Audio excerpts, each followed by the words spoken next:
Assalamualaikum warahmatullahi wabarakatuh. Perkenalkan, nama saya Muhammad Hanif dengan NIM 2304111000177. Di video kali ini saya akan menjelaskan atau mendemonstrasikan tentang dua contoh troubleshooting pada smartphone. Nah, pembahasannya yaitu mulai dari langkah-langkah troubleshooting, penyelesaian troubleshooting atau perbaikan masalah pada hardware dan software. Langsung. Nah, yang pertama ada definisi troubleshooting pada smartphone. Nah, troubleshooting adalah proses sistematis untuk mengidentifikasi, menganalisis, dan memecahkan masalah yang mungkin terjadi pada suatu sistem atau perangkat. Tujuan utamanya adalah mengembalikan sistem atau perangkat tersebut ke kondisi normal atau kembali berfungsi secara optimal. Troubleshooting pada smartphone sendiri yaitu proses identifikasi dan pemecahan masalah yang muncul pada perangkat tersebut. Melalui troubleshooting, kita dapat mengatasi berbagai kendala yang mengganggu kinerja atau fungsi smartphone. Next. Nah, untuk langkah-langkah troubleshooting sendiri, yang pertama yaitu identifikasi masalah, analisis dan identifikasi masalah yang muncul pada smartphone Anda. Yang kedua, pelajari solusi, cari tahu solusi yang telah terbukti ampuh dalam mengatasi masalah yang serupa.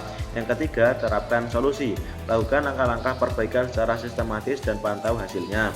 Yang keempat, evaluasi hasil, tes ulang smartphone setelah perbaikan untuk memastikan masalah telah teratasi. Next. Selanjutnya ada contoh troubleshooting hardware smartphone yang yaitu ada baterai cepat habis. Penyebabnya aplikasi berjalan di latar belakang.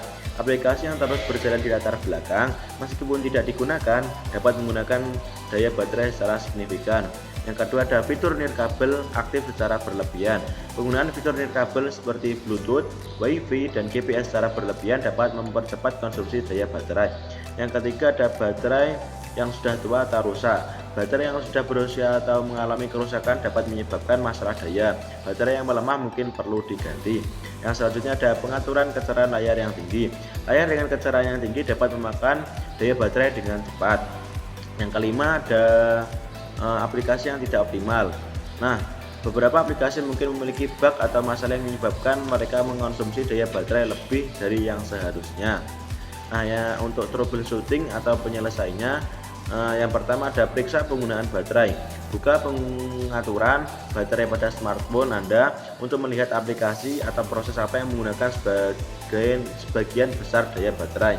Yang kedua ada tutup aplikasi yang tidak diperlukan. Tutup atau hentikan aplikasi yang berjalan di latar belakang. Yang ketiga ada matikan fitur yang tidak digunakan. Pastikan fitur seperti Bluetooth, Wi-Fi, GPS, dan sinkronisasi otomatis dimatikan jika tidak digunakan. Yang keempat ada reduksi kecerahan layar.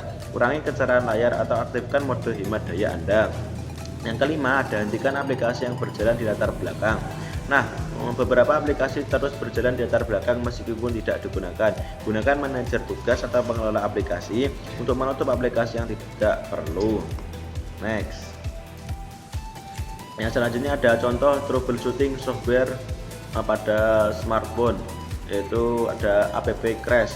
Yang penyebabnya yang pertama ada bug atau kesalahan program, yaitu kesalahan dalam kode aplikasi atau bug dapat menyebabkan crash.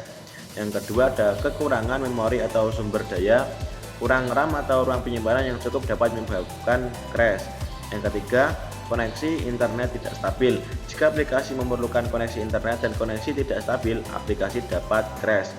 Yang keempat, kekurangan hak akses. Aplikasi memerlukan hak akses tertentu yang mungkin tidak diizinkan. Yang kelima, kompatibilitas dengan versi sistem operasi. Aplikasi mungkin tidak sepenuhnya kompatibel dengan versi sistem operasi smartphone Anda. Nah, untuk troubleshootingnya, yang pertama kita dapat melakukan restart aplikasi, tutup aplikasi yang crash dan buka kembali. Yang kedua ada perbarui aplikasi, pastikan bahwa aplikasi yang bermasalah diperbarui ke versi terbaru. Yang ketiga ada restart smartphone, melakukan restart pada smartphone dapat membersihkan sementara memori dan mengatasi masalah perangkat lunak yang mungkin menyebabkan crash. Yang keempat ada periksa koneksi internet. Jika aplikasi memerlukan koneksi internet, pastikan koneksi internet Anda stabil. Yang kelima ada periksa ruang penyimpanan.